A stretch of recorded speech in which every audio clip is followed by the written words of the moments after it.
insentifnya sangat banyak sekali untuk masyarakat sekitar. Ada beberapa pegawai juga warga asli dari Desa Pada Asih. Alhamdulillah dari berbudidaya anggur ini perekonomian keluarga semakin meningkat dan semakin sejahtera. Urban farming dengan menanam anggur itu benar-benar sangat menjanjikan. Tidak perlu lahan yang luas pun anggur ini bisa berbuah. Ayo dukung perekonomian rakyat, petani cerdas, petani sejahtera.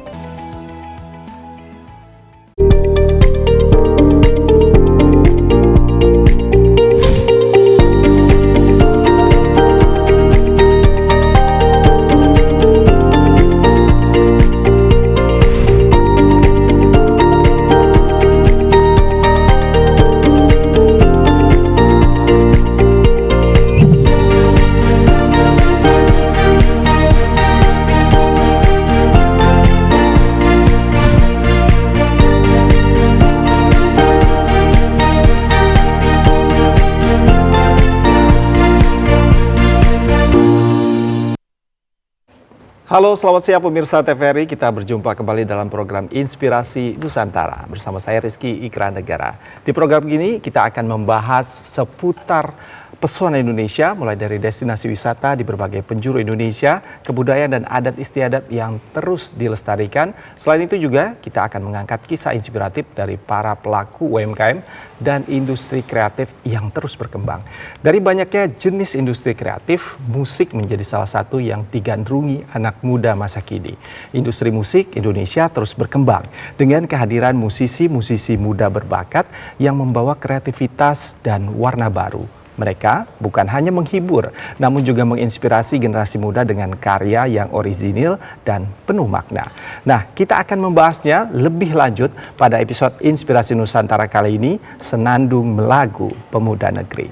Kita sudah hadirkan dua musisi muda berbakat, yakni langsung saja saya kenalkan satu persatu. Yang pertama adalah Ahmad Faisal Maulana, vokalis dari Normatif yang bisa dipanggil Ical. Apa kabar Ical? Baik. Dan Mas Satrio Rahmadi, penyanyi dan penulis lagu. Apa kabar Satrio? Baik. Baik, dan tentunya kita akan bahas apa saja karya-karya generasi muda ini, musisi-musisi muda berbakat ini. Namun sebelum itu ada informasi menarik untuk Anda berikut ini.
Nah, itu tadi adalah dua cuplikan singkat yang dimana dua cuplikan itu merupakan video klip dari masing-masing musisi ini. Saya pertama ke Mas Ical.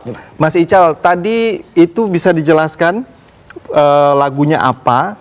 Dan kayaknya dari Mas Ical dan Mas Satrio kayaknya beda nih genrenya nih ya. Bisa diceritain? Ya, tadi yang ditunjukkan adalah salah satu video klip kita dengan lagu berjudul Jaya Seni Pun. Itu kita rilis tahun 2023 kemarin, awal tahun 2023. Jadi lagu itu salah satu single yang gak masuk ke album maupun EP yang baru ini.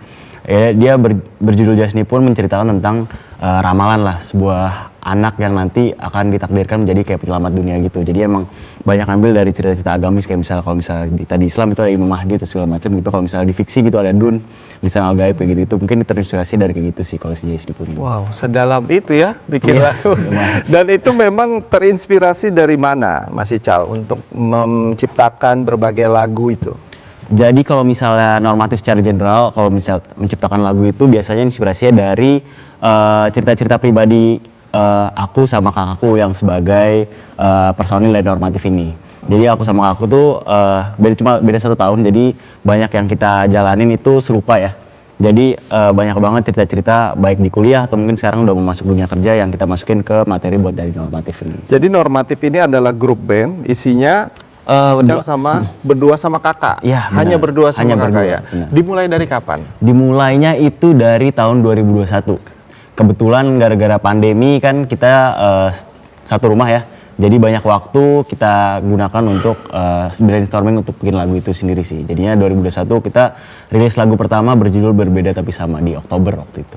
Jadi pandemi membawa hikmah ya. Dan pandemi akhirnya menjadi musisi. Bener. Dan melihat passionnya di situ. Apakah memang passionnya di musik dan bagaimana bisa menikmati musik bukan hanya sekedar mendengarkan namun menciptakan karya-karya musik? Kita udah lumayan senang musik dari kecil ya, dari SMP aku sama Adri udah main musik bareng, tapi waktu itu kita belum ngeband dan juga menciptakan lagu, kita masih cover-cover. Akhirnya kita kenapa mencoba menciptakan musik karena di tahun 2019 kita kayak terbuka dengan banyak banget ya musisi Indonesia gitu yang naik banget waktu itu kayak Panturas, Fish dan segala macem, yang menurut kita kayak membuka opportunity kita untuk kayaknya musisi ini masih bisa maju nih di Indonesia gitu. Jadinya kita terpacu untuk bikin musik di tahun 2021 itu sih. 2021, 2024 artinya 3 tahun dan Ical melihat bagaimana perkembangan musik saat ini dengan segala tantangannya era digital di mana melihat seakan-akan sekarang siapapun bisa bermusik, artinya persaingan sangat ketat sekarang. Bener ya, mungkin salah satu yang pengen saya soroti, bener tadi dengan era digital ini semua orang bisa bermusik, tapi nggak semua orang bisa jual musiknya gitu.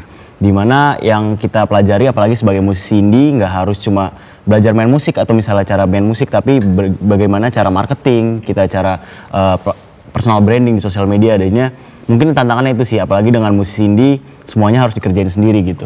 Dikerjain sendiri, lirik di sendiri, musik juga sendiri ya. Benar. Dan yang saya menarik itu adalah namanya normatif. Apakah ini tercermin juga dengan hasil karya-karya musik yang diciptakan begitu? Ya mungkin secara filosofis normatif itu kenapa kita kan namanya normatif, karena lagu kita banyak tidak open for interpretation gitu, jadi buat orang gitu. Jadinya kita nggak pernah ngasih tahu satu nosi atau misalnya satu opini, tapi kita selalu menyajikan fakta-fakta yang biar orang bisa menafsirkannya sendiri gitu. Tapi kalau misalnya namanya normatif itu sebenarnya datang dari album pertama kita, judulnya Seharusnya Sepantasnya.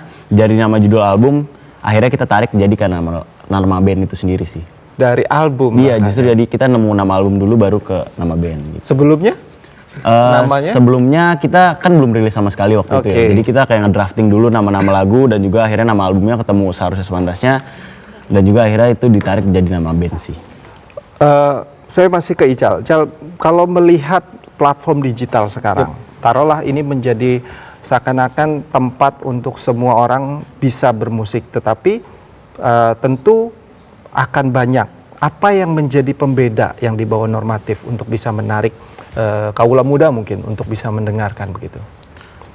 Sebenarnya kita autentik banget ya secara musik gitu, kita nggak pernah nyeritain cerita orang, kita selalu, karena gue sama Adri juga yang tadi gue bilang fase hidupnya itu sama gitu, jadinya kita cerita personal kita yang kita bawa untuk jadi materi kita, mungkin itu yang jadi pembedanya. Dan juga sebenarnya di era digital ini seperti Mas tadi bilang, semua orang bisa rilis musik, tapi secara personal branding ya, mungkin secara personal branding itu kita harus distinct gitu dari yang lain gitu. Mungkin itu yang jadi pembeda dari kita sih, dari pembawaan materi dan juga personal branding dari normatif itu. Berbicara personal branding, ada salah satu mungkin yang banyak orang nilai personal branding bisa dibangun dari media sosial. Membangun popularitas itu. Apakah Ical juga memanfaatkan media sosial dan bagaimana memanfaatkannya? Iya, bener banget. Kita banyak belajar abis kita ngeband justru bermain sosial media ya. Karena secara pribadi saya juga nggak terlalu into banget itu sosial media, tapi cara paling cepat untuk menyajikan musik kita kan lewat sosial media ya. Jadi kayak banyak platform seperti TikTok, Instagram dan segala macam, kita harus keep up di trend gitu. Kita juga harus tahu gimana sih cara masukin lagu kita, sampaikan pesan lagu kita melalui tren-tren atau mungkin cara-cara di sosial media yang sangat cepat ya berubahnya gitu setiap minggu atau misalnya setiap hari juga ya. Jadi mungkin itu sih yang jadi kita pelajarin dari sosial media, itu cara nyampein lagu kita di konten-konten sosial media kita sih. Baik, itu dari cerita Ical selaku vokalis normatif, dan nanti juga saya akan menantikan kisah dari Satrio selaku solois nih. Beda, ini band, ini solois. Namun kita harus jeda terlebih dahulu, Mas Satrio dan Ical. Kita akan kembali usai jeda pariwara berikut ini. Tetaplah bersama kami di Inspirasi Nusantara.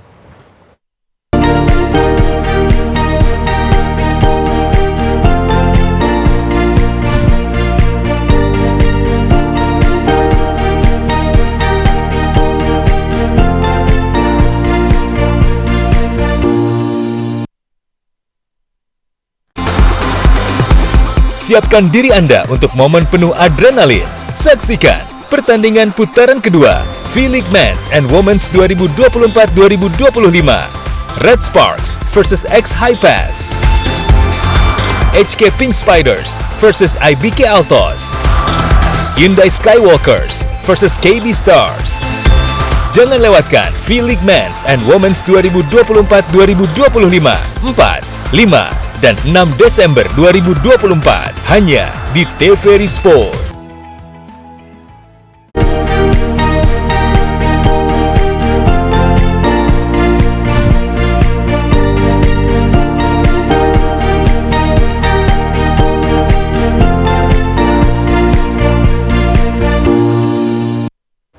Terima kasih Anda kembali menyaksikan Inspirasi Nusantara. Tadi kita sudah mendengar cerita dari Ical, sekarang saya ke Satrio. Satrio, apa genre yang ditawarkan dalam Satrio berkarir di dunia musik? Sebenarnya payung besarnya tuh pop, tapi aku bisa sedikit kasih terminologi itu pop rasa-rasa. Karena ada beberapa Latin, folk, dan juga jazz di dalam satu album itu, jadinya kayaknya banyak rasa, tapi sebenarnya payung besarnya pop gitu. Paling besar dan pop. Dan tadi di awal video klip itu, betul, judulnya apa dan itu apakah single pertama begitu atau terbaru? Itu adalah berjudul Pesona, itu single kedua di albumku, di album Perasa. Jadi Pesona sendiri itu ceritanya ya kurang lebih juga mewakili dengan Nusantara ini. Karena aku orang yang suka traveling, dan juga dalam setiap journey itu harus ada yang direkam apa gitu. Jadi memadukan antara pesona Indonesia dan juga pesona seorang wanita. Akhirnya kita gabungkan itu, akhirnya tulis lagu, bikin video klipnya langsung di Pangalengan. Aku lupa nama tempatnya apa, tapi kita syuting di situ terus ya udah. Dan animonya lumayan oke. Wow, animonya lumayan oke karena membawa pesona dari dua terminologi yang berbeda disatukan. Pesona Indonesia dan pesona wanita ya. Betul. Menjadilah lagu Pesona. Oke, Mas Satrio, sama mungkin dengan tadi yang saya tanyakan ke Mas Ical. Bagaimana Mas Satrio melihat perkembangan dunia musik saat ini? Terlebih di era digital sekarang. Dan apa tantangan yang sangat dirasa sebagai generasi muda yang terjun di dunia musik? Baik. Sebetulnya perkembangannya sangat pesat dan cepat. Jadi gimana caranya kita harus tetap beradaptasi, terus belajar dari senior dan juga dari junior. Kira-kira apa yang harus kita masukin untuk lebih baik lagi ke depannya. Terutama tentang authenticity dan organik dari musisi atau solois atau band tersebut. Karena hal itu yang paling benar-benar jadi benang merah untuk dijual. Jadi kalau sekarang kita ikutin tren, mungkin banyak yang jago, skillnya bagus, tapi apa pesan yang fundament yang mereka pengen kasih ke audiens dan merasa jadi jujur untuk audiens, itu sebenarnya yang paling pokoknya gitu. Dan bagaimana Mas Satrio menjawab tantangan atau persaingan di dunia musik dengan platform digital saat ini? Tentu menjadi semua orang bisa untuk menciptakan lagu atau bermusik di dalamnya. Bagaimana bersaing? Kalau dari Mas Satrio? Kalau dari aku sendiri ada beberapa content plan pasti. Harus follow the trends juga, harus ikut sosial media juga, dan mirroring juga ke band juga, ke solois juga gitu. Jadi aku benar-benar kasih banyak aspek untuk kita follow the trend tapi juga tetap pakai authenticity. Seperti aku lagi mau ciptain series yang isinya itu adalah 9 video dari 9 laguku di dalam album. Jadi ceritanya beda-beda, potongan series gitu. Nanti akan diupload ke TikTok dan mirroring ke Reels. Dan juga nanti akan ada interaksi sama audiens. Dan juga panggung-panggung offer yang kita kontenin. Jadi ya berusaha untuk sebisa mungkin terus mengonten dan terus mengabarkan gitu ke audiens juga. Jadi sama memanfaatkan media sosial secara maksimal ya. Betul. Mas Satrio. Kalau melihat bagaimana proses pembuatan sebuah lagu, Mas Satrio ini biasanya terinspirasi dari mana dan berapa lama proses jadi sebuah lagu, dan gimana sih anak muda tuh menciptakan lagu tuh, ada kiat atau tips untuk gua harus merenung di satu titik tuh baru dapat dapat lagu begitu. Iya, sebenarnya proses cipta karya lagu tuh beda-beda tiap individu. Tapi kalau buat aku pribadi, aku capture moment. Jadi setiap momen tuh coba aku tulis melalui memo atau juga melalui rekam di voice note. Terus dari situ akhirnya kita satuin semuanya. Oh ternyata lagi sedih, atau ternyata lagi seneng, atau ternyata lagi pengen apa gitu. Nah kebetulan di dalam album Perasa ini ada beberapa emosi-emosi manusia tadi yang pada saat lagi senang, aku coba ciptain yang ini, lagi sedih ciptain yang itu, lagi galau ciptain yang itu, dan ya udah akhirnya itu semua ngalir lewat pengalaman pribadi. Terus yang tadinya nggak bisa nulis ya kita paksa aja coba nulis dengan notasi dan dengan nada-nada yang terngiang pada saat kita lagi berkendara atau lagi naik transportasi umum gitu. Jadi oh ternyata semesta ngasih tanda-tanda itu kita jemput aja sebagai musisi, sebagai ya udah kita gas aja gitu. Jadi apapun momentumnya, apapun memorinya harus segera di-record ya? Harus segera di-record langsung supaya nggak lupa. Oke. Itu justru malah jadi yang mutakhir gitu. Gimana dengan Mas Ical? Apakah sama inspirasinya dalam membuat sebuah lagu-lagu yang berapa album normatif? Satu album dan satu EP. Satu EP. Satu album ada berapa lagu? Satu album itu ada 8 lagu, EP-nya ada 5 lagu. Wow, jadi sekitar 13 lagu. Inspirasinya dari mana saja, Mas Ical? Karena aku berdua sama Adri sama kakakku gitu, jadi pertama kita pasti brainstorming tentang topik dulu, apa yang kita bahas, apa yang kita rasain sama-sama gitu, karena kita nggak bisa ngerasain satu-satu doang kan, jadi kayak nggak autentik sebagai normatifnya gitu. Jadi kita sorting dulu, biasanya kalau misalnya kita mau bikin full length, karya full length gitu, kayak kita world building dulu sih jadinya pertama. Jadi kita ngambil satu topik dan juga kita ngambil masalah-masalah yang ada di topik itu. Kayak misalnya di EP terakhir kita nih, Kejar Dunia, itu transisi dari mahasiswa menjadi dunia kerja gitu. Kita kan juga, aku sendiri juga mahasiswa tahun terakhir, Adri baru lulus kemarin, jadi kita world building tentang gimana sih pengalaman sebagai mahasiswa itu masuk ke dunia kerja gitu. Di situ ada kayak mimpi-mimpinya udah udah mulai tidak bisa digapai karena udah kesibukan dunia kerja, terus kayak udah mulai kayak harus kejar dunia dan segala macam gitu. Jadi biasanya kita itu dulu sih, kita world building dari topik dulu, baru nanti kita nemuin masalah-masalah di setiap titik di lagunya itu. Jadi lebih kecurahan dan kekhawatiran masa depan mungkin begitu ya? Betul. Oke, sekarang tadi pesona ada kaitannya dengan pesona Indonesia. Tapi kalau kita kaitkan karya-karya Mas Satrio dan Mas Ical dengan budaya kita. Kita budaya Indonesia, kalau konteksnya adalah musik, kita banyak memiliki kekayaan budaya musik tradisional maupun instrumen tradisional. Betul. Apakah dalam perjalanan karir Mas Ical dan Mas Satrio mengadopsi atau setidaknya mengelaborasi musisi-musisi musik tradisional maupun instrumen tradisional? Apakah pernah begitu? Mungkin tadi dari Mas Satrio udah ngomong tentang lagunya yang ada ini ya kaitannya dengan pesona Indonesia. Kalau misal dari normatif sendiri ada tadi yang sempat ini juga ya ditunjukin juga klipnya, lagu Jaya Seni Pun itu kita ngambil banyak musik-musik tradisional juga. Jadi di situ ada kayak karinding kayak gitu-gitu. Dan juga sebenarnya building block dari lagu itu adalah phrase Jaya Seni Pun itu. Jaya Seni Pun itu phrase-nya kebetulan dikasih sama ayah saya. Itu kalau nggak salah itu adalah dari Sunda Wiwitan gitu. Jadi emang kita di lagu itu full kita banyak korporasiin musik-musik tradisional untuk terjadi lagu itulah Jaya Seni Pun. Dan bagaimana respon para pendengar dengan melihat mungkin di era musik modern saat ini ada aransemen atau instrumen yang mungkin asing di telinga mereka? Pendengar sangat merespon baik ya, karena mungkin apalagi di seumuran saya gitu yang masih muda, masih jarang yang menggunakan lagu-lagu dengan musik-musik tradisional gitu ya, mungkin di musik modern gitu.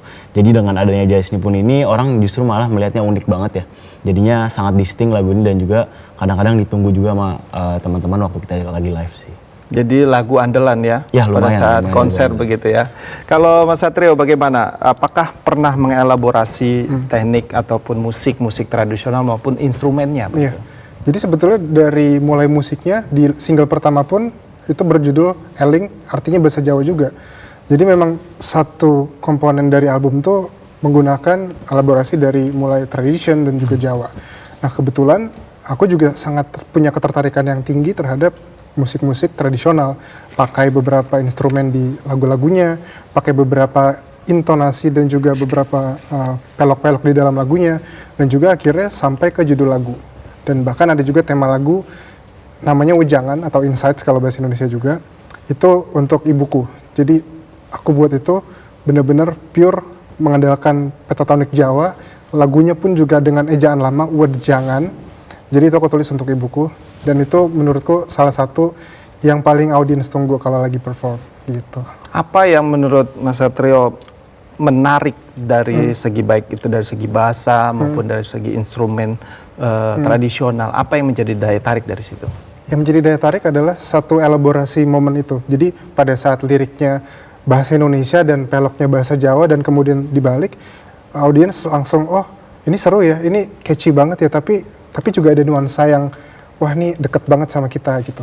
Dan itu akhirnya ngebuat audiens selalu pengen, Mas request dong apa gitu segala. Jadi senang banget untuk melibatkan tradisi-tradisi daerah di dalam perjalanan musikku, dan ke depan nanti akan juga mengadaptasi hal yang sama. Baik, berarti Mas Satrio dan Mas Ical ini segmentasi pendengarnya apakah hanya kalangan muda saja ataukah bisa juga di kalangan lain yang bisa mendengar dan relate dengan kalangan misalkan di luar anak muda begitu? Kalau dari normatif sendiri secara statistik ya awalnya pasti anak muda gitu dengan pembawaan topik-topik kita yang masih kampus waktu itu ya. Jadinya emang mungkin awalnya kita berawal dari audiens muda, tapi dengan adanya lagu kemarin kita habis ngerilis EP tentang pekerjaan, jadi banyak juga teman-teman yang udah lama ya di senior di kerja juga merasakan hal yang sama gitu. Jadinya mungkin dengan berjalannya waktu gitu audiens kita grow juga dengan experience yang kita jalanin juga gitu secara umur gitu, secara fase hidup juga. Kalau Mas Satrio, apakah segmentasinya muda saja begitu? Kurang lebih serupa. Jadi karena selalu menciptakannya lewat audiens sepertinya pengennya apa, jadi ya udah saya mirroring aja. Jadi selalu ciptain lagu lewat apa yang lagi dirasain sama khalayak, tapi berasalnya dari pribadi, dari pengalaman sendiri. Baik, ini yang menarik adalah Mas Ical maupun Mas Satrio adalah musisi indie ya bisa dibilang. Betul. Di mana independen, semua dilakukan sendiri, bahkan tadi Mas Ical hanya berdua dengan kakaknya saja. Ini tantangannya gimana Mas? Apa yang menjadi kesulitan dan bisa menembus pasar mungkin yang lebih besar dari industri musik ini? Mungkin tadi sempat saya mention ya, kalau misalnya sebagai musisi indie gitu, kita melakukan semuanya sendiri gitu. Apalagi sekarang kita juga nggak punya manajer, juga tim juga masih dikit banget gitu.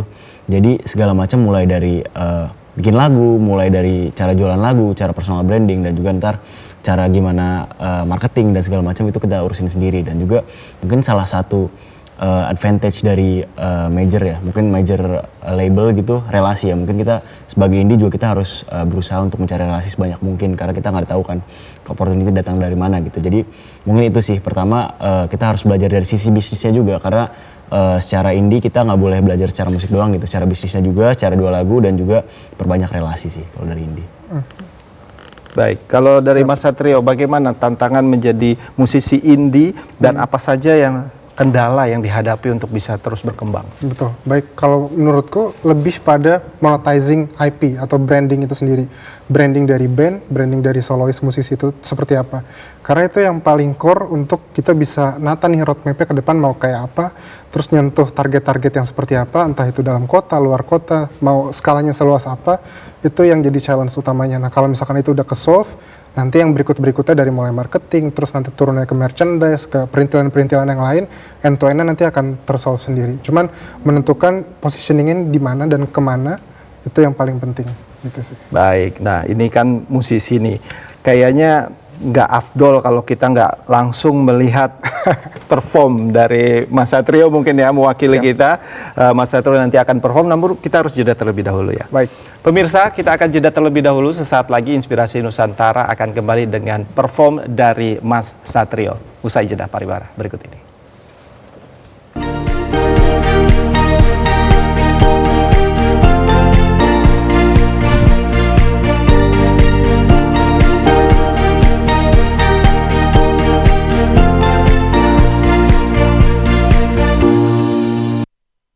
Bismillahirrahmanirrahim. Kita lanjutkan diskusi kita dengan tema keutamaan menjadi umat Nabi Muhammad SAW. Baginda Rasul diutus oleh Allah untuk seluruh manusia tanpa terkecuali. Akan datang hari mulut terkunci, kata tak ada lagi.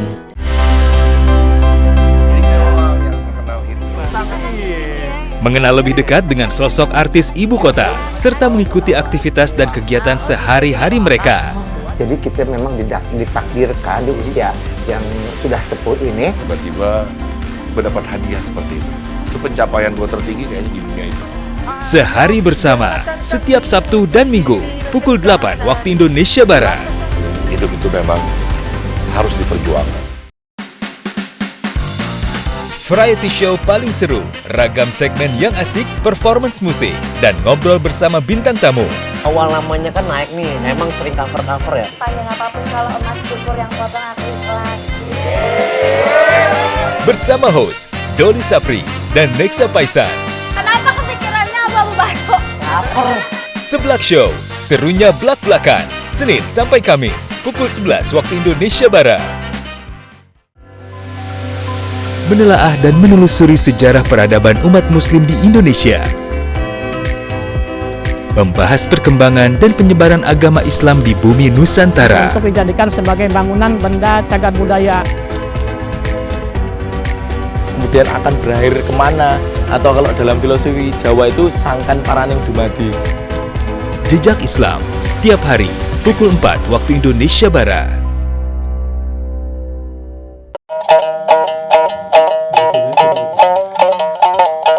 Selamat datang di Kalimantan nan kaya. Sebuah tanah idaman yang indah bagai permata Katulistiwa. Mari kita mengenal karya seni yang melambangkan keelokan. Beberapa batu yang ada sedikit sugestinya, pertama itu berlian untuk kesucian, yang kedua itu batu akik untuk kesehatan, yang ketiga jamrud kebijaksanaan, yang empat batu safir itu kemakmuran, rubi merah delima untuk keagungan.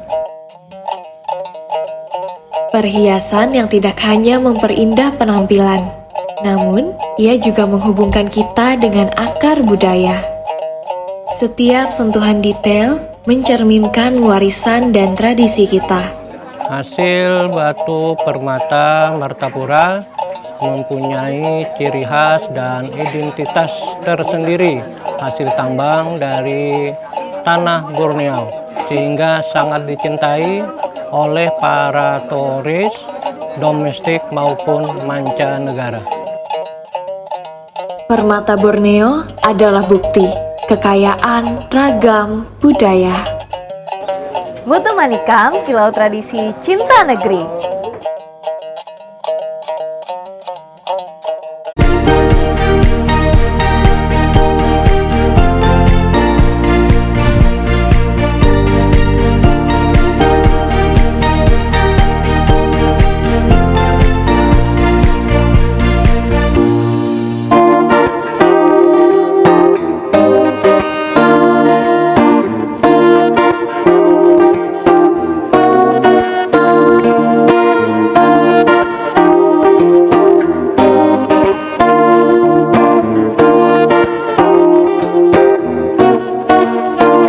Musik bernada, canda bersuara tak berjeda. Saat bicara dan membuka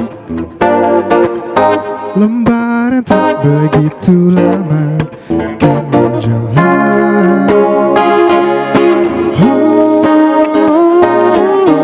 Sedang rancang rencana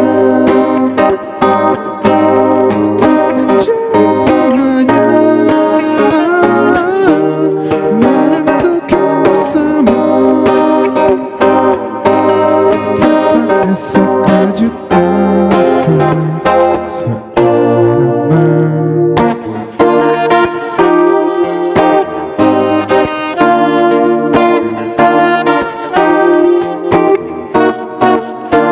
Habiskan waktu kala jumpa di akhir pekan. Coba serba-serbi satu-satu, simpan tawa tuangkan warna dalam ingatan.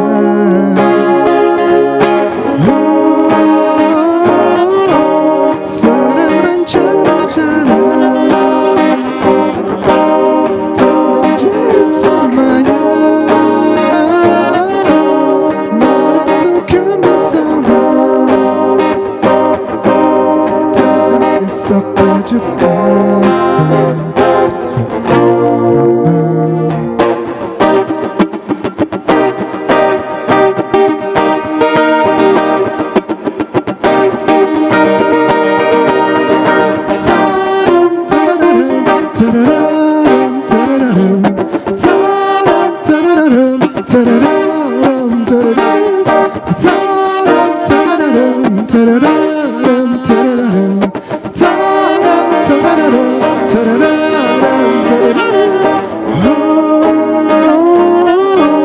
Sedang rancang rencana untuk menjadi selamanya, menentukan bersama tentang esok rajut asa seirama.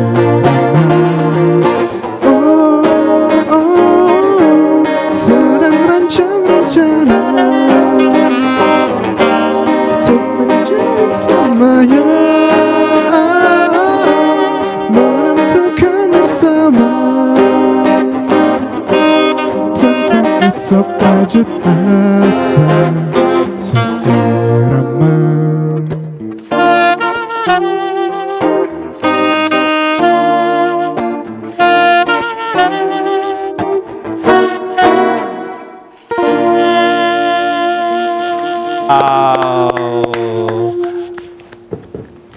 Keren sekali. Ini salah satu solo dari Mas Satrio. Lagunya, judulnya apa Mas Satrio? Judulnya Akhir Pekan. Akhir Pekan. Jadi judul Akhir Pekan berwisata dan sangat relate sekali dengan generasi muda saat ini ya. Mas Ical, genre Mas Ical tentu sangat berbeda dengan Mas Satrio, dan bagaimana melihat genre atau lagu yang dibawakan oleh Mas Satrio? Asik banget sih, Mas, refreshing banget ya, dan juga tadi ada sedikit solo skating ya, itu seru banget sih menurut saya. Oke, nah berarti cerita sederhana Akhir Pekan itu apa sih Mas Satrio? Jadi Akhir Pekan sendiri terinspirasi dari muda-mudi yang pacaran, terus kemudian yuk kita serius ke jenjang pernikahan, dan mereka lagi bercanda-bercanda di mobil, di dalam park gitu, terus ayo deh kita laksanain ke sana, tapi dengan mood yang fun. Di Akhir Pekan juga diciptain lagunya, dan ya udah deh kayaknya Akhir Pekan lumayan seru nih, lagunya emang buat liburan juga, terus juga untuk karena kemarin-kemarin tuh banyak muda-mudi yang langsung nikah, keinspirasi dari situ. Oke, yang memang anak muda sekarang yang ingin menikah cepat ya, nikah Betul, muda begitu betul. ya. Oke, Mas Satrio dan Mas Ical, kalau kita lihat salah satu mungkin yang menjadi efektif untuk bisa karir di musik ini lebih panjang adalah bagaimana kita menjalin keterikatan dengan para pendengar. Baik di mana lagu-lagu yang diciptakan adalah dinamikanya mengikuti kehidupan para pendengar. Nah, bagaimana Mas Satrio dan Mas Ical menjaga ini, keterikatan terhadap para pendengar? Mungkin Mas Ical. Tadi sempat dibilang juga ya Mas Satrio, kita harus menjaga interaksi antara pendengar dan juga kita gitu. Jadi kalau misalnya dari kita itu, kita udah punya nama untuk pendengar normatif, namanya Normis ya. Kemarin kita juga baru bikin banget kayak 2 minggu lalu gitu. Jadi seru banget sih kita berinteraksinya sekarang melewati TikTok ya. TikTok sekarang kan bisa jawab komentar melalui video.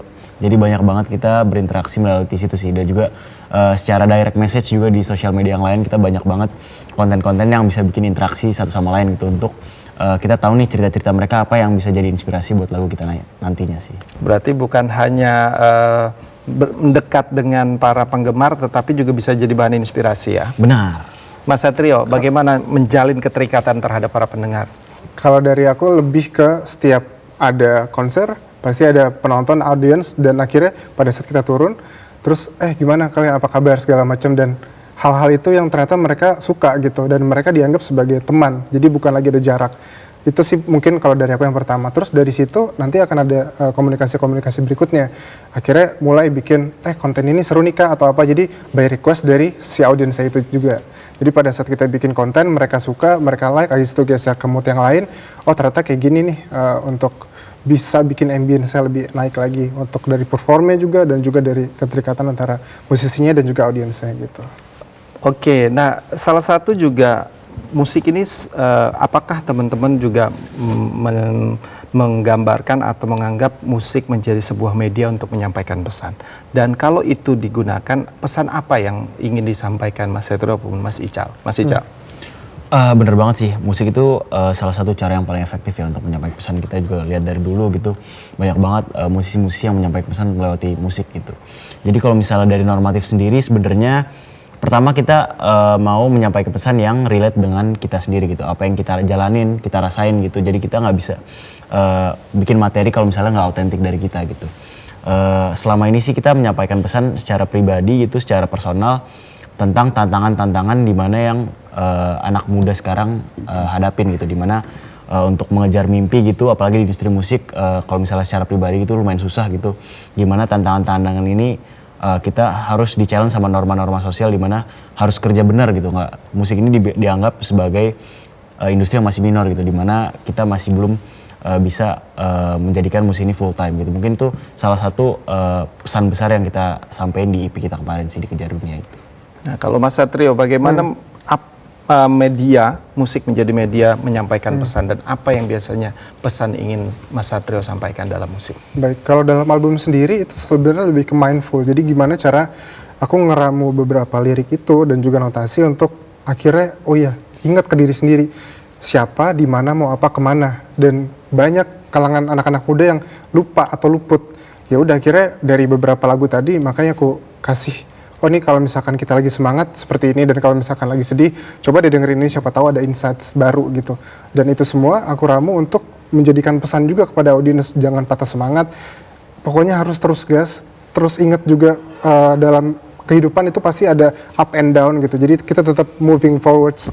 Hal-hal itu dibalut dengan kebudayaan, kultur, dan juga inclusivism gitu sih. Jadi lumayan banyak, tapi core pesannya adalah yuk kita merdeka atas diri kita sendiri, mau kemana kita harus lebih baik lagi ke depan. Wow, gitu. Tentunya itu yang relate, yang mungkin banyak dialami anak muda sekarang. Betul. Ya, bagaimana menjawab tantangan masa depan begitu. Mas Satrio, dalam bermusik, Mas Ical juga masih tergolong muda, dan tentu bagaimana dukungan dari keluarga. Kalau Mas Ical, dia keluarga langsung mendukung kakaknya. Nah, tapi bagaimana pihak keluarga, teman, atau lingkungan sekitar mendukung untuk jadi musisi begitu? Iya. Uniknya di saat aku lagi solo sekarang, project solo, lebih banyak dukungan. Sebelumnya sempat ngeband juga di tahun 2016 sampai 19. Cuman waktu itu belum sebanyak sekarang dukungannya, terutama dari keluarga inti gitu. Akhirnya mereka sekarang lihat ada manggung di sini, manggung di situ, terus habis itu juga ada interaksi, ada kegiatan yang kayak waktu itu sempat manggung di acara NGO di Co-Action dan Greenpeace segala. Jadi pada saat manggung ada activation juga, dan itu ternyata keluarga, bagus juga ya ternyata, selain manggung kamu juga kasih campaign yang baik buat audiens gitu. Jadi mulai kebuka tuh pelan-pelan. Ya sekarang mulai banyak yang dukung gitu. Jadi walaupun prosesnya panjang ya, betul. Tetapi keluarga sudah mendukung dengan karir yang Mas Satrio jalankan. Betul. Bagaimana dengan Mas Ical? Walaupun sama Ardi, sama kakaknya, tapi apakah keluarga menyetujui awalnya? Keluarga mungkin sama ya, awalnya pasti skeptis ya, orang tua dan mungkin teman-teman sekitar gitu. Tapi sekarang dengan growth-nya normatif gitu sekarang, alhamdulillahnya sekarang udah didukung banget sih sama keluarga, sama teman-teman, dan juga sama mungkin lingkungan sekitar gitu. Jadinya orang tua sekarang support banget gitu, baik dari tadi sempat mention juga kita produksi di rumah itu juga di-provide sama keluarga juga kan, sama orang tua. Jadi sekarang yang penting pesannya lulus kuliah dulu. Jadi nanti baru berkarir di musik, terserah gitu. Yang penting pendidikan tetap jalan begitu ya Mas Ical. Nah, kalau kita lihat apakah di titik ini Mas Ical dan Mas Satrio sudah meyakini karir saya ini akan tetap di musik dan seterusnya akan di musik begitu? Kalau bagi saya gitu, musik bakal selalu ada di hidup saya, tapi mungkin untuk full time sekarang karena saya baru lulus gitu, dan juga mungkin rada sayang ya dengan 4 tahun kuliah dengan ilmu yang lumayan teknis, nggak dijalankan, diaplikasikan dengan dunia kerja. Mungkin saya bakal tetap ngejalanin musik tapi nggak sebagai full time sih. Bagaimana dengan Mas Satrio? Kalau dariku full time di musik, tapi juga membuka pintu yang lain juga untuk kolaborasi-kolaborasi yang lain gitu. Baik, itu tentu tidak menutup kemungkinan untuk profesi-profesi lain ya. Walaupun memang kalau dibilang passion ya udah musik ya, titik ya begitu ya. Oke, kalau kita kaitkan lagi dengan budaya kita, musik tradisional kita. Bagaimana Mas Ical dan Mas Satrio melihat apa yang kira-kiranya bisa kita kulik untuk bisa musik tradisional atau instrumen tradisional kita bisa dikenal, bahkan bukan nasional tetapi dunia begitu? Iya, musik Indonesia tuh sangat kaya banget ya, banyak banget, beragam banget, unik banget gitu. Jadi mungkin salah satu caranya kita harus mengkorporasikannya di lagu-lagu kita gitu. Tadi yang Mas Satrio bilang juga dan juga kayak yang sudah normatif lakukan gitu. Karena kalau bukan anak muda lagi yang melestarikan musik itu siapa lagi gitu. Jadinya mungkin harus mengkorporasikan musik-musik tradisional ini di musik yang modern sekarang gitu. Jadinya jangan sampai kita melupakan budaya dan juga kultur kita yang sangat kaya ini untuk berkarir di musik gitu sih. Dan tentunya itu dielaborasi ya, dan responnya juga positif dari para pendengar ya. Mas Satrio, apa ada cara yang mungkin spesifik yang bisa kita lakukan generasi muda untuk membawa sebuah budaya dari konteks adalah musik tradisional maupun instrumennya? Iya. Jadi itu sangat baik sekali menurut saya. Musik-musik ini harus terus didukung dengan cara ya kita terus bermain musik-musik tradisional tadi dan juga mensuarakan itu ke luar lewat online, mungkin digitalisasi, dan juga kita mungkin bisa kerjasama sama kedutaan untuk di sana bisa nih kita ada potensi untuk bisa main di sana. Terus habis itu juga ajak beberapa orang-orang untuk mempromosikan musik-musik daerah, entah itu kita bawa serta musik tradisional itu semua. Terus habis itu kita juga bisa untuk promosiin ke orang yang lebih luas lagi gitu. Menurut saya, jadi kolaborasi dari dalam dan dari luar lewat digital dan juga lewat offline kayak gitu. Nah, dari perjalanan Mas Satrio dan Mas Ical, apakah sudah terasa pentingnya dukungan, bukan hanya dukungan keluarga, tetapi misalnya lebih jauh dari itu dukungan pemerintah atau misalkan lembaga terkait untuk bisa musisi-musisi indie seperti Mas Satrio dan Mas Ical ini tetap berkembang begitu dan menjanjikan, berkembang boleh juga, tetapi menjanjikannya begitu. Bisa kira-kira peran apa yang diharapkan? Seperti saya mention tadi ya, sebagai musisi indie gitu, kita masih belum banyak tahu tentang misalnya secara teknis royalti dan segala macam gitu-gitu. Itu juga jadi topik skripsi saya sekarang. Jadi pengelolaan royalti bagi musisi gitu. Jadi mungkin harusnya ada hadirnya pemerintah untuk lebih menjelaskan tentang proses royalti ini, terlebih lagi dengan sekarang digitalisasi ya. Jadinya dari DSP dan segala macam gitu-gitu. Jadi harapannya musisi dan juga karir kreatif itu bisa dianggap sebagai karir yang menjanjikan dan juga mendapatkan penghasilan yang setara dengan apa yang sudah kita keluarkan untuk karya kita gitu. Jadi mungkin pengelolaan secara royalti dan juga mungkin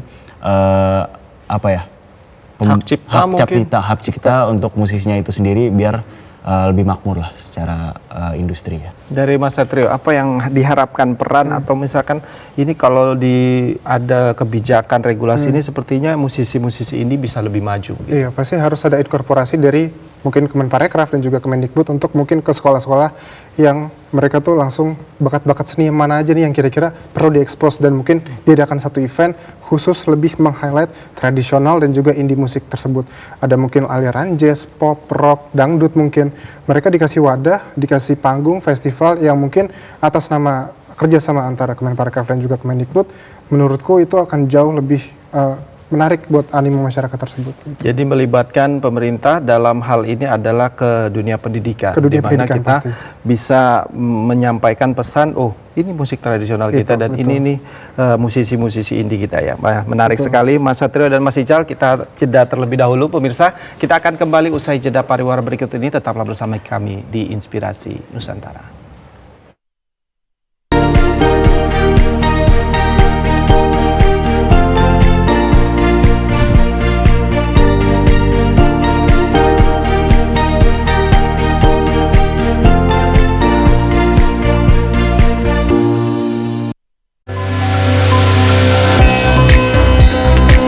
Bentangan alam nan memukau, seni dan warisan budaya yang beragam.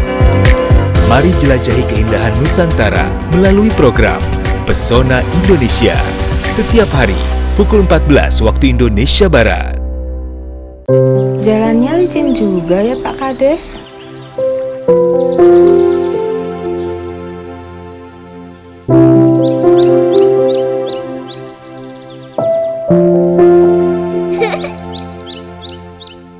Des? Iya, Bu. Itu anaknya siapa? Itu anaknya Pak Medi, Bu Dokter. Oh, bisa antar kami ke rumah Pak Medi? Boleh. Mari.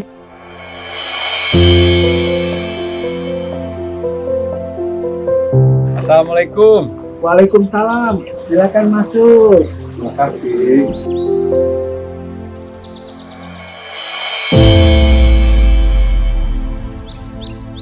Pola makannya harus dijaga ya Bu. Harus dengan gizi yang seimbang. Jangan lupa periksa kehamilannya secara teratur. Jaga kehamilan istrinya, Pak. Bila dibiarkan akan stunting. Selain pada ibu hamil, stunting juga dapat dicegah pada anak berusia di bawah 2 tahun melalui berikan ASI eksklusif hingga bayi berusia 6 bulan, pantau terus tumbuh kembang anak dengan cara rutin setiap bulan dibawa ke posyandu, kemudian berikan makanan pendamping ASI yang bergizi dan kaya akan protein hewani pada anak berusia di atas 6 bulan. Jangan lupa, jaga terus perilaku bersih dan hidup sehat. Berantas stunting, wujudkan generasi emas Indonesia.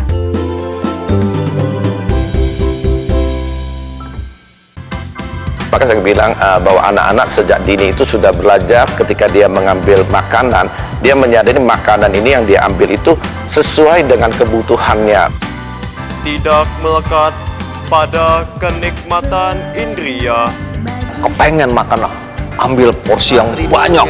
Karena apa? Karena keserakahan dia. Kepengen, takutnya kalau saya nggak ambil banyak, ntar nggak kebagian saya.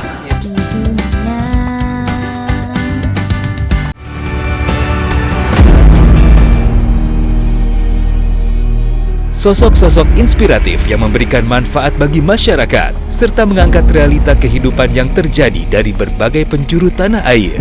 Kalian melihat hijau di mana-mana, krisis air itu nyata. Hal yang berkaitan dengan upaya reforestasi selalu kita gambarkan di mana-mana. Inspirasi Indonesia, setiap hari pukul 14.30 waktu Indonesia Barat. Fokus membangun di kampung saya.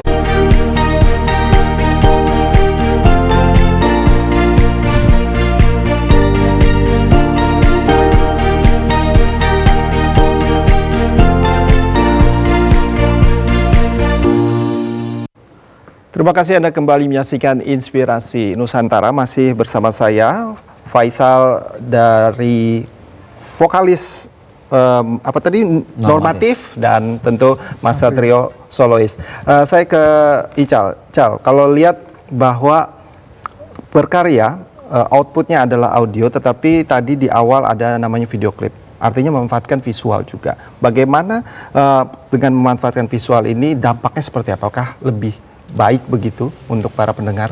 Ya, visual penting banget ya, karena pertama kali yang kita lihat sebenarnya kalau misalnya kita manggung gitu, visual, dan juga kalau dari sosial media kita juga yang dibangun brandingnya tuh dari visual juga gitu. Jadi untuk normatif sendiri visual memainkan key point ya di normatif, karena bagaimana kita menyampaikan pesan secara langsung juga selain audio juga secara visual gitu.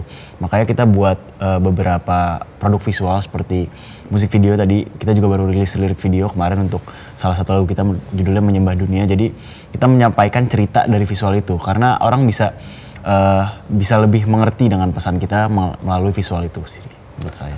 Dari Mas Satria, apakah semua lagu dibuat video klip begitu, dan seberapa efektif video klip dibandingkan misalkan lagu hanya audionya saja begitu? Sebetulnya balik lagi tergantung ke musisinya. Makna-makna apa yang terkandung di dalam tiap lirik dan tiap-tiap lagunya. Tapi menurutku tidak semuanya harus di video klipkan seperti itu. Hanya beberapa lagu yang mengandung makna yang ini lebih dan lebih dalam, dan ya udah itu yang akan menjadi pokok untuk dibikin video klip. Karena video klip tadi sambung juga dengan Ical, itu menjadi satu sorot yang ya udah kita mau bikin ini seperti apa bentuknya nih, lewat cerita, lewat storytelling, sehingga memudahkan audiens untuk mencerna, oh ternyata perasaannya seperti ini, oh ternyata ini akan mendapat kedalaman yang lebih intim lewat video klip tadi gitu. Baik, Mas Ical tadi 1 album dan 1 EP ya. Apakah ada rencana ke depan 1 project lagi, dan apa karya yang kira-kira akan diciptakan dari segi musik, atau mungkin ada karya lain begitu? Paling deket sih kita bakal bikin showcase ya. Kita bakal bikin showcase untuk EP kita kemarin yang rilis. Kita bakal bikin showcase di Krapela Blok M ntar tanggal 17 Desember. Jadi teman-teman kalau misalnya tertarik bisa langsung dicek di sosial media normatif. Karena kita bakalin bawa full penuh EP dari Normatif dan juga nanti album pertama dari Normatif gitu sih. Wow, berarti akan ada bawa berapa lagu kira-kira? Kira-kira 13-13-nya kayak 13-nya semua akan dibawakan. Oke, berarti konser langsung dalam waktu dekat Normatif. Kalau bagaimana dengan Mas Satrio? Kalau dari aku sendiri di tahun depan, kalau dia kan di Desember, kalau aku lebih di tahun depan bakal ada beberapa rangkaian tour dulu sebelum nantinya pasti akan ada showcase di kuartal 2 kemungkinan showcase-nya itu akan melibatkan beberapa ornamen seperti bazar dan kemudian sustainable dan juga musik. Nah, menurut saya itu akan jadi hal yang lebih produktif karena nggak cuman satu solois aja yang muncul gitu, tapi kita juga memberdayakan teman-teman lain yang punya semangat yang sama, punya energi yang sama, membangun lebih baik ke depannya seperti itu, baik dari segi musik dan juga dari segi kebudayaan gitu. Baik, kalau dari Mas Ical masing-masing kita masuk di akhir segmen, apa misalkan kiat terhadap generasi muda kita yang mungkin punya passion di musik tetapi belum mempunyai keberanian untuk terjun langsung di dunia musik. Apa saja sih yang harus dilakukan generasi muda kita seperti bisa mengikuti jejak Mas Satrio dan Mas Ical? Menurut saya sih hal yang paling susah untuk dilakukan itu ya melakukannya gitu, langsung aja melakukannya karena tools sekarang udah banyak banget ya. Digital kita bisa belajar dari YouTube, bisa belajar dari sosial media lainnya gitu. Yang kita harus lakukan ya just do it gitu menurut saya gitu. Dan juga mungkin kalau misalnya secara teknis setelah merilis lagu ada baiknya kita belajar tentang sisi bisnisnya dulu. Gimana cara kita pengen jual lagu biar nanti lagu yang kita keluarkan bisa didengarkan secara maksimal sih. Jadi belajar dulu, mulai aja dulu dan tentu banyak hal yang bisa dipelajari sekarang ya. Dan banyak platform yang bisa kita dapatkan untuk bisa memulai sesuatu itu ya. Bagus sekali Mas Ical. Kalau Mas Satrio apa pesan untuk generasi muda kita? Apa saja yang seharusnya dilakukan generasi muda untuk bisa menggapai mimpi dia? Mungkin mimpinya ada juga menjadi musisi seperti Mas Satrio. Generasi muda identik dengan yang namanya adrenalin. Mereka muda, berenergi, dan itu harus dimanfaatkan untuk eksplorasi yang lebih luas. Eksplorasi dari mulai musiknya, dari mulai bacaan mereka, dan dari mulai cara mereka gimana untuk punya attitude juga.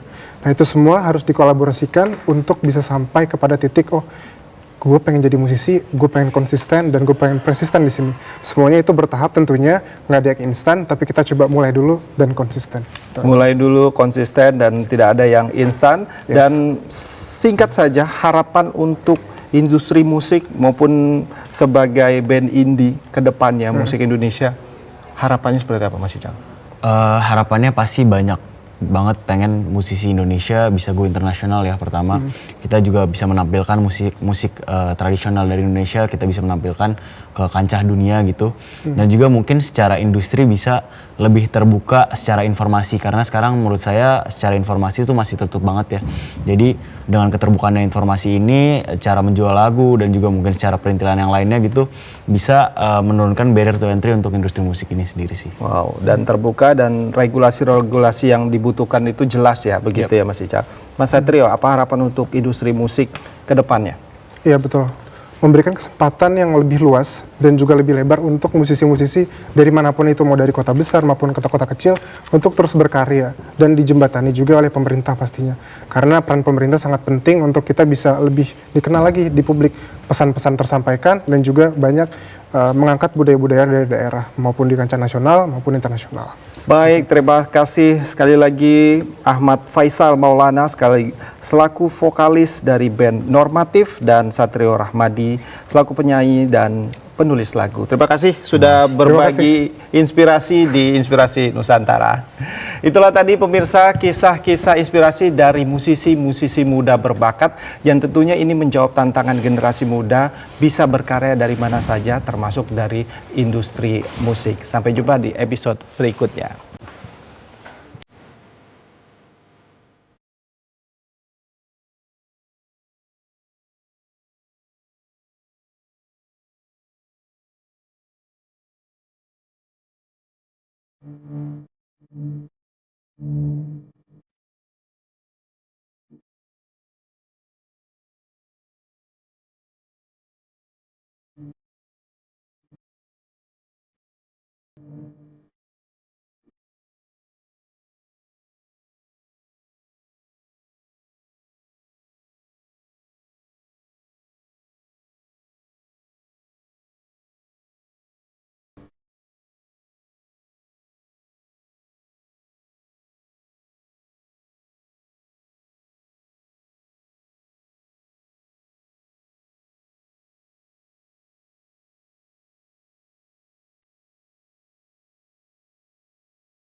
datang di Kalimantan nan kaya.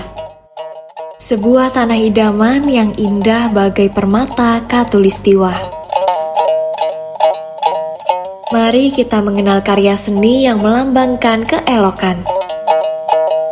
Beberapa batu yang ada sedikit sugestinya, pertama itu berlian untuk kesucian, yang kedua itu batu akik untuk kesehatan, yang ketiga jamrud kebijaksanaan, yang empat batu safir itu kemakmuran, rubi merah delima itu keagungan. Perhiasan yang tidak hanya memperindah penampilan, namun ia juga menghubungkan kita dengan akar budaya. Setiap sentuhan detail mencerminkan warisan dan tradisi kita.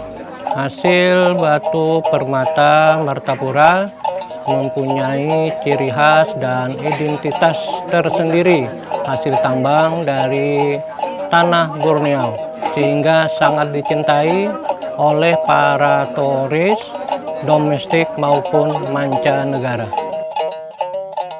Permata Borneo adalah bukti kekayaan ragam budaya.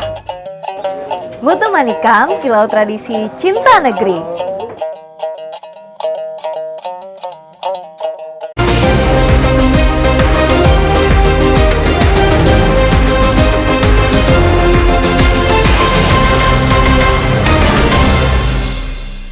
Inilah info terkini pukul 14 waktu Indonesia Barat. Saya Sofia Vanombi Ongge. Saudara, Mahkamah Agung menolak kasasi yang diajukan oleh terdakwa kasus suap dan penerimaan gratifikasi Hasbi Hasan.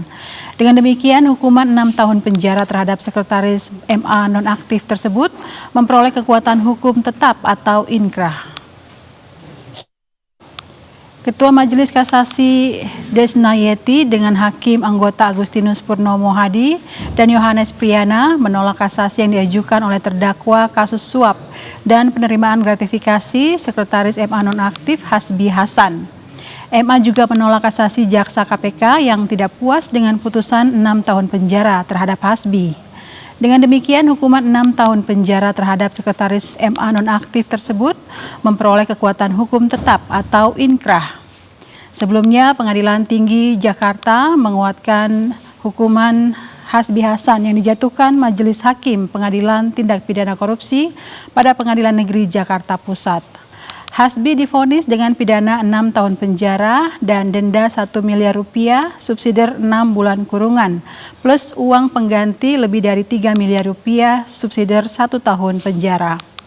Hasbi bersama-sama dengan Dadan Tri Yudianto selaku mantan Komisaris Independen Wijaya Karya terbukti menerima suap senilai 11,2 miliar terkait pengurusan perkara koperasi simpan pinjam inti dana.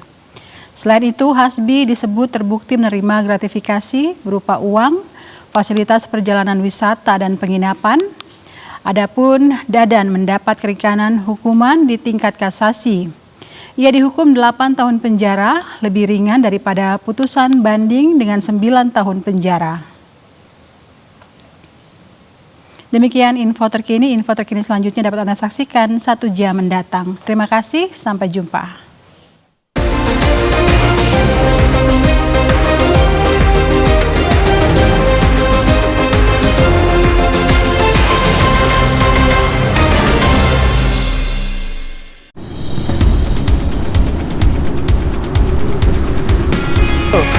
Ayo foto dulu, lihat sini nih.